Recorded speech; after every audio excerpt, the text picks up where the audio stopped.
Shalom Bapak Ibu dan Saudara yang dikasihi Tuhan. Pada kesempatan yang istimewa ini ketika kita sedang merayakan Natal, saya mau berbagi kebenaran firman Tuhan dengan tema kemuliaan bagi Allah dan damai sejahtera di bumi.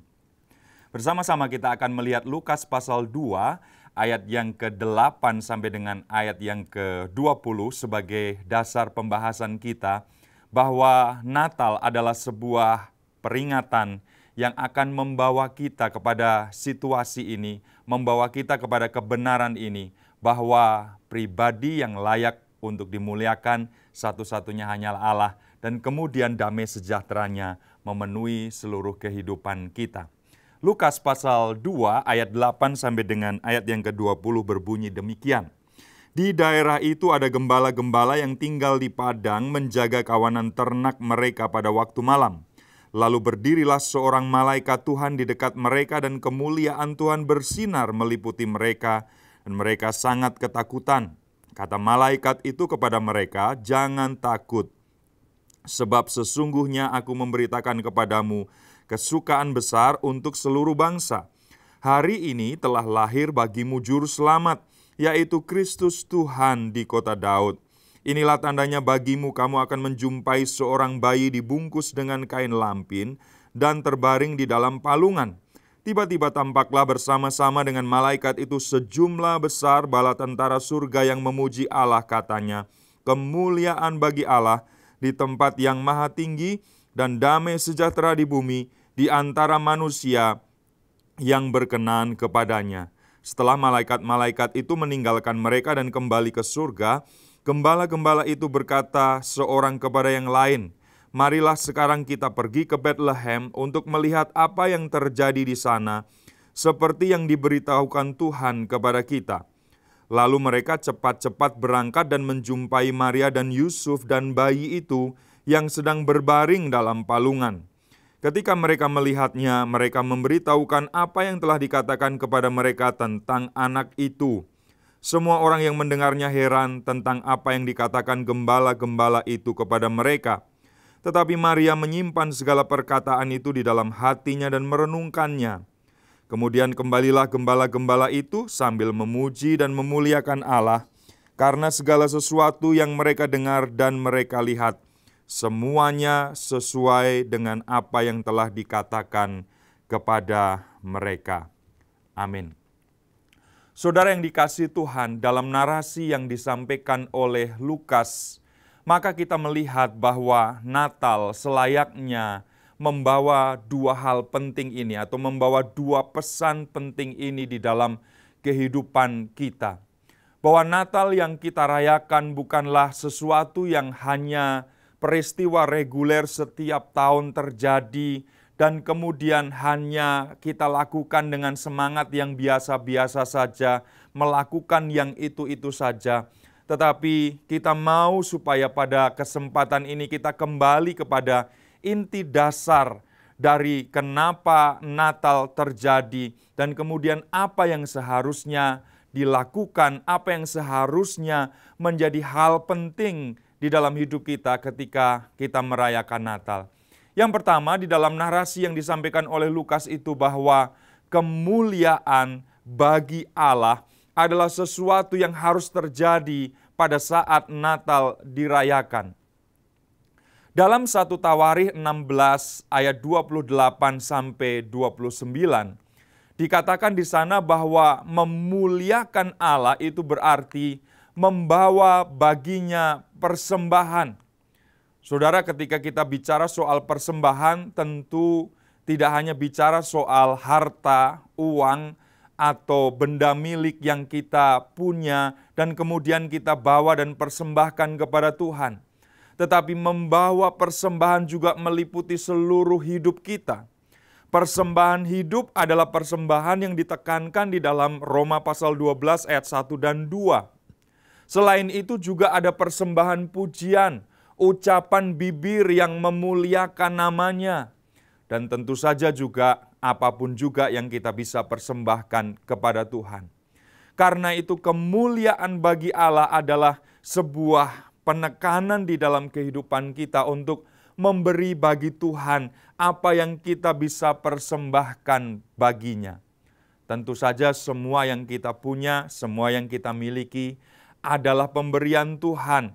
Kalau kita memberikannya, mempersembahkannya kepada Tuhan, bukan karena kita punya, bukan karena kita miliki, tapi justru timbul dari kesadaran bahwa semuanya ini harus dikembalikan kepada Tuhan. Dalam 1 Tawarin 16, 28 dan 29 juga dikatakan bahwa memuliakan Allah itu berarti beribadah kepadanya, dipenuhi dengan kekudusan. Saudara, Allah adalah Allah yang kudus dan Dia hanya layak menerima segala hal yang kudus, segala hal yang berkenan. Karena itu memuliakan Allah berarti beribadah kepadanya dengan kekudusan, yang semuanya berasal dari hati kita, yang suci, yang telah dikuduskan oleh Roh Kudus yang tinggal di dalam kehidupan kita. Saudara, Natal membawa setiap kita kepada sebuah peringatan. Kemuliaan harus dikembalikan kepada satu pribadi yang layak menerimanya, yaitu pribadi Allah sendiri. Kenapa Allah layak dimuliakan? Dalam Lukas pasal 2 ayat 11 tadi dikatakan, setidaknya ada dua alasan mengapa Allah layak dimuliakan. Yang pertama, karena Dia adalah juru selamat. Saudara, tanpa hadirnya juru selamat, tidak akan pernah ada sukacita sejati, tidak akan pernah ada kesukaan besar, sebagaimana yang disampaikan oleh malaikat kepada para gembala itu. Hal yang paling utama dirindukan oleh seorang yang berdosa adalah pengampunan yang memungkinkannya untuk diselamatkan. Apa gunanya sukacita, apa gunanya segala sesuatu dimiliki, apa gunanya Natal dirayakan dengan sangat meriah, dengan berbagai macam ragam acara. Tetapi kalau hal pertama yang dibutuhkan oleh manusia, yaitu keselamatan itu, belum dimiliki oleh seseorang. Saudara, Allah pantas, Allah layak dimuliakan karena Dia mengutus Yesus Kristus, Sang Anak, untuk menjadi juru selamat di dalam kehidupan kita, orang-orang yang berdosa ini. Tetapi kita juga adalah orang-orang berdosa yang sangat beruntung, karena ketika kita percaya menerima Dia sebagai juru selamat kita, maka kita diselamatkan dari murka Allah yang akan datang, dari penghukuman yang abadi, dan sekarang kita mendapatkan hidup kekal, keselamatan kekal di dalam Kristus. Saudara, Allah layak dimuliakan, segala kemuliaan bagi Dia, karena kita tahu Allah sudah memenuhi kebutuhan utama kita sebagai orang berdosa, yaitu keselamatan melalui Yesus Kristus, Putra Tunggal-Nya. Saudara, jika kita masih berada di dalam perbudakan dosa, kita tidak mungkin akan memuliakan Dia. Tetapi orang-orang yang sudah dipindahkan dari maut kepada hidup, dari posisi yang jauh dengan Allah menjadi sangat dekat, bahkan diangkat menjadi anak-anaknya, itulah saat di mana kemudian segala kemuliaan kita kembalikan kepada Tuhan. Natal adalah saat untuk bersyukur, bukan karena banyaknya makanan yang kita miliki. Natal adalah saat untuk bersukacita, bukan karena baju atau pakaian yang baru yang kita punya dan kita bisa pakai. Tetapi Natal adalah saat untuk bersyukur karena keselamatan yang kita miliki di dalam Kristus telah menjadi nyata dan telah menjadi bagian di dalam kehidupan kita, akan kita dapatkan, kita terima selama-lamanya. Dan itulah alasan kenapa kita orang-orang yang ditebus, diselamatkan, memuliakan Allah di dalam kehidupan kita. Saudara, dalam Lukas pasal 2 ayat yang ke-11 juga disebutkan alasan berikutnya kenapa Allah layak dimuliakan. Selain Dia adalah juru selamat, maka di dalam ayat yang ke-11 disebutkan juga, maka Dia adalah Tuhan. Tuhan berarti junjungan tertinggi. Tuhan berarti pemilik dari kehidupan kita. Tuhan berarti penguasa tunggal di dalam kehidupan kita. Saudara, sesudah kita diselamatkan, maka kemudian kita menjadi milik kepunyaan Tuhan. Karena itu sebagai milik kepunyaan Tuhan, sudah selayaknya kita memuliakan Yesus sebagai Tuhan di dalam kehidupan kita. Tidak ada lagi penguasa di dalam diri kita selain Yesus Kristus Tuhan. Bukan orang lain, pihak lain yang memiliki kehidupan kita, termasuk diri kita sendiri, tetapi sekarang kita menjadi milik Tuhan. Rasul Paulus di dalam Galatia 2 ayat yang ke-20 mengatakan bahwa hidupku bukannya milikku lagi, tetapi sekarang milik Kristus yang hidup di dalam aku. Saudara, kadang-kadang kita mau berjalan, memutuskan segala sesuatu, melakukan banyak hal di dalam kehidupan kita, karena keputusan ego kita sendiri, karena kemauan kita sendiri, karena memaksakan kehendak kita sendiri. Tetapi hari ini kita diingatkan bahwa hidup kita, kehendak kita, segala sesuatu yang ada di dalam diri kita adalah milik Tuhan. Karena itu mari kita muliakan Dia melalui hidup kita. Karena Dia adalah Tuhan, penguasa, pemilik, junjungan tertinggi di dalam kehidupan kita. Segala hal yang kita lakukan, segala hal yang kita pikirkan, segala sesuatu yang kita kerjakan di dalam hidup kita, haruslah segala hal yang berdasarkan apa yang menjadi kehendak-Nya, apa yang menjadi maunya Tuhan, apa yang menjadi milik dari junjungan tertinggi kita itu. Saudara, saya percaya bahwa Tuhan disenangkan, Tuhan dimuliakan, Tuhan berkenan ketika kita mendengar, ketika kita tahu apa yang menjadi kehendak dan kerinduannya. Lalu semuanya itu kita lakukan, kita kerjakan di dalam kehidupan kita. Saudara, dengan apa kita bisa memuliakan Yesus Kristus, Juru Selamat dan Tuhan di dalam kehidupan kita? Tidak ada lain kecuali dengan kehidupan kita. Tuhan Yesus berkata bahwa kita adalah garam dunia, terang dunia, dan kemudian kita bisa mempermuliakan Bapa Surgawi dengan apa yang kita kerjakan, dengan apa yang kita ucapkan, dengan apa yang kita pikirkan, karena keseluruhan hidup kita sekarang adalah milik Tuhan. Saudara, setiap kata-kata yang kita ucapkan, biarlah kata-kata itu adalah hal yang mempermuliakan nama Tuhan. Ucapan bibir yang memuliakan namanya. Jangan sampai kita menggunakan perkataan-perkataan kita untuk menipu, untuk hal-hal yang kotor dan najis, untuk segala macam keonaran yang bisa timbul dari perkataan kita. Tapi biarlah ucapan bibir kita adalah ucapan yang mempermuliakan nama Tuhan. Seluruh tindakan kita, pekerjaan kita, tingkah laku kita, biarlah juga mempermuliakan Bapa Surgawi, mempermuliakan Allah melalui kesaksian hidup kita yang disaksikan oleh banyak orang di seputar, di sekeliling kehidupan kita. Saudara, hidup kita milik Tuhan, maka kita pantas untuk mengembalikannya, maka kita dilayakkan untuk mempersembahkannya sebagai kemuliaan bagi nama Tuhan. Ingat, Natal memberikan sebuah peringatan kepada setiap kita. Hidup kita bukan milik kita lagi, tetapi milik Kristus yang sudah berdiam di dalam kehidupan kita.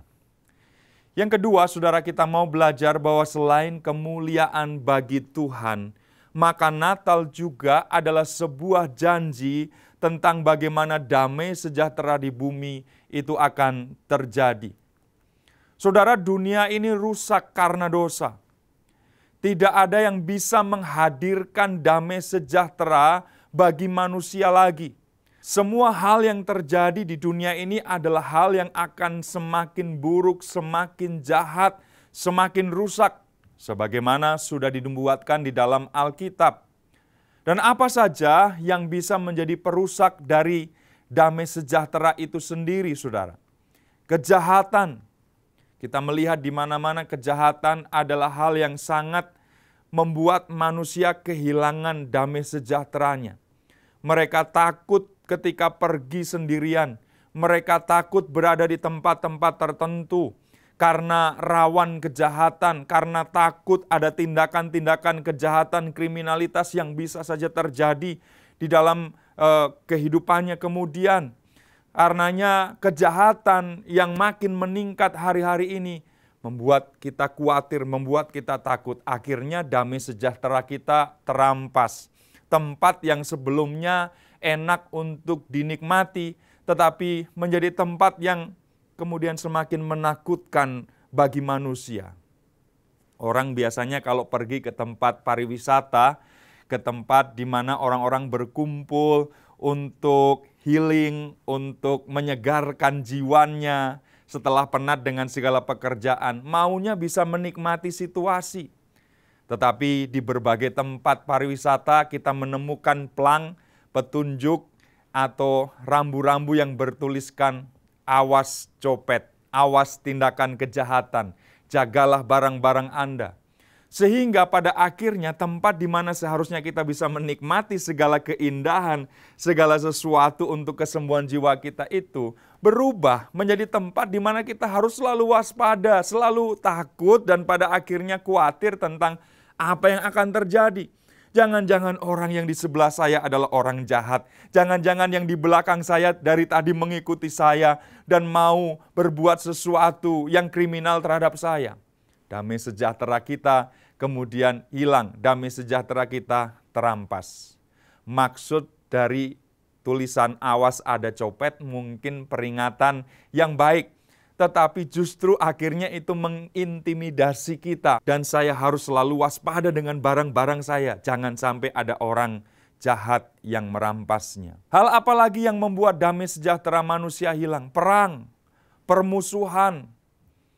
Segala yang terjadi di dunia ini yang berkaitan dengan perang kita tahu akan menghasilkan korban, akan menghasilkan penderitaan, menghasilkan kematian, dan kemudian damai sejahtera orang terenggut dari hidupnya. Kita mungkin tidak sedang mengalami perang itu secara fisik, tetapi pada akhirnya juga kita yang jauh, kita yang tidak berkaitan langsung, kadang-kadang punya dampak atau terkena imbas dari peperangan-peperangan itu. Harga-harga bisa naik, stabilitas ekonomi kemudian juga menjadi sesuatu yang terdampak, terpengaruh, sehingga pada akhirnya perang di satu tempat bisa mempengaruhi damai sejahtera masyarakat di berbagai situasi, di berbagai tempat, bahkan di berbagai benua yang lain. Apalagi yang merenggut damai sejahtera di dalam kehidupan kita, masalah yang kita alami.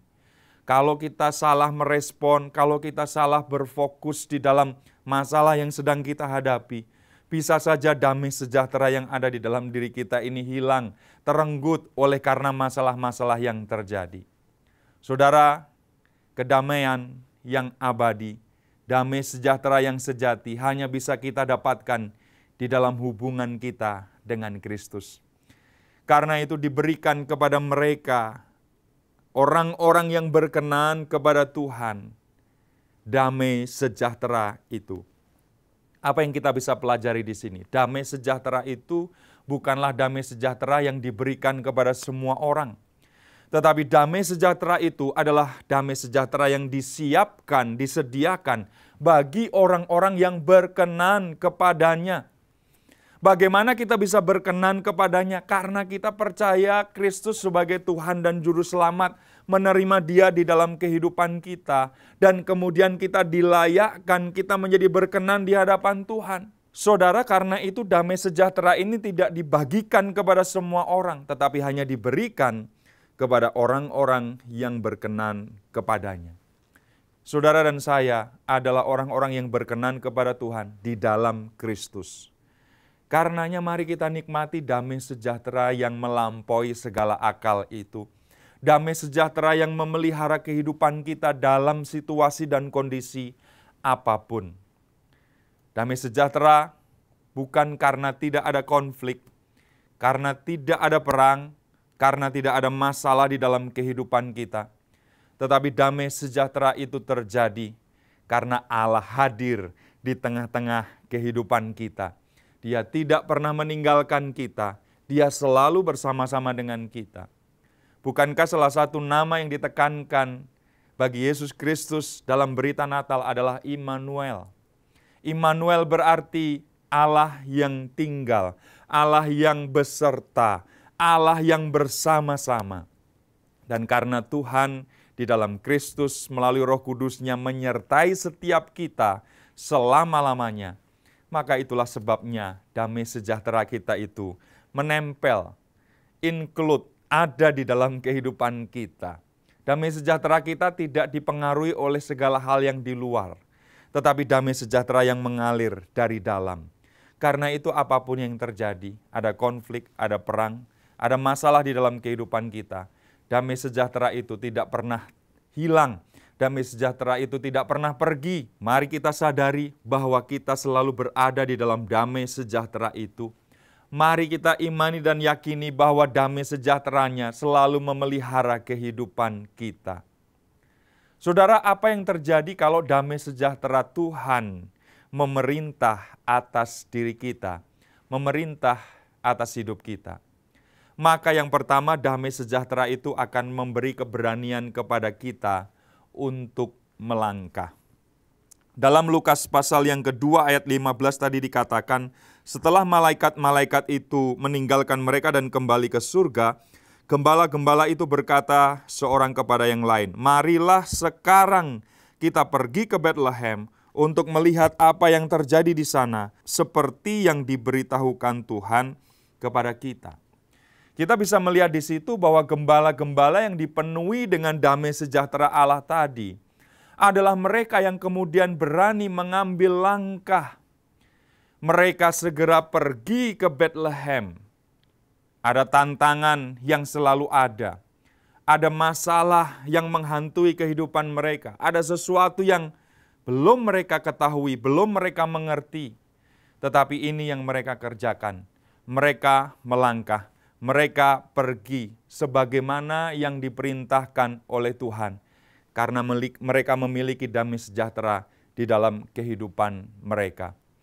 Saudara, mari kita bersikap seperti para gembala itu.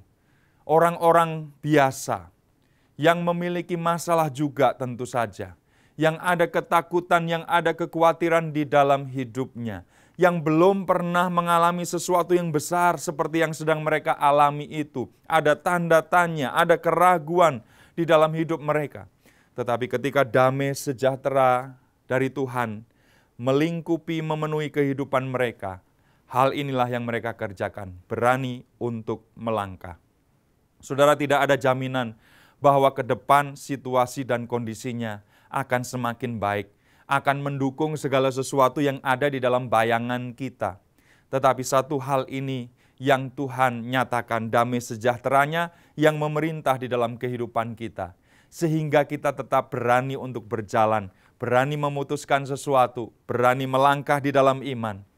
Karena Sang Immanuel, Tuhan Yesus Kristuslah yang menyertai kehidupan kita.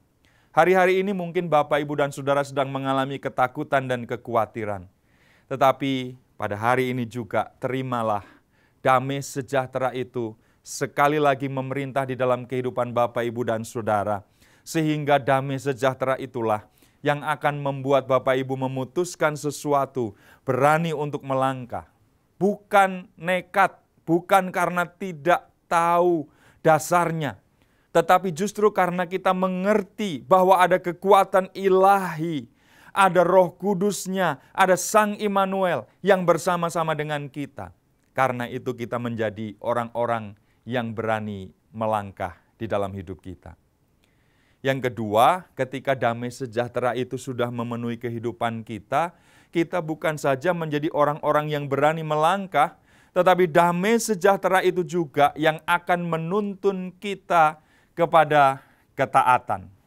Dalam ayat yang ke-16 tadi disebutkan, lalu mereka cepat-cepat berangkat dan menjumpai Maria dan Yusuf dan bayi itu yang sedang berbaring di dalam palungan. Para gembala itu tidak menunda untuk taat, tetapi mereka memilih untuk cepat-cepat berangkat. Saudara, menunda adalah hal yang sering kita lakukan dan kadang-kadang membuat kita nyaman di satu sisi. Nanti saja, belum terlalu urgent, belum terlalu mendesak, nanti saja masih ada waktu. Tetapi mari kita belajar dari para gembala ini. Yang mereka lakukan adalah cepat-cepat. Mereka tidak menunda lagi apa yang seharusnya mereka bisa lakukan dengan segera. Karena penundaan biasanya akan membuka celah bagi kita untuk hal-hal yang buruk lain masuk mempengaruhi pemikiran kita, mempengaruhi keputusan kita. Tadinya kalau sesuatu itu dengan cepat kita ambil seperti para gembala ini, maka apa yang harus kita selesaikan bisa dengan segera kita selesaikan. Tapi ketika kita menunda, ada pertimbangan-pertimbangan lain yang dibisikkan di dalam kehidupan kita. Emang kamu sudah masak-masak memikirkan itu? Kayaknya itu bukan yang terbaik. Coba dilakukan lagi pertimbangan. Lalu kemudian ada pilihan-pilihan yang muncul. Ini, itu. Dan penundaan-penundaan itu akan membawa kita kepada sebuah titik. Tidak pernah memutuskan sesuatu. Saudara, menunda untuk taat sering menjadi pembuka celah bagi keraguan untuk masuk di dalam diri kita. Oh, jangan-jangan ini salah, jangan-jangan ini bukan pilihan yang tepat. Dan pada akhirnya kita sampai kepada ketidaktaatan. Saudara yang dikasihi Tuhan, dalam Yesaya 48 ayat 18 dijanjikan bahwa damai sejahtera dan kebahagiaan adalah bagi mereka yang taat, bagi mereka yang memperhatikan perintah-perintahnya.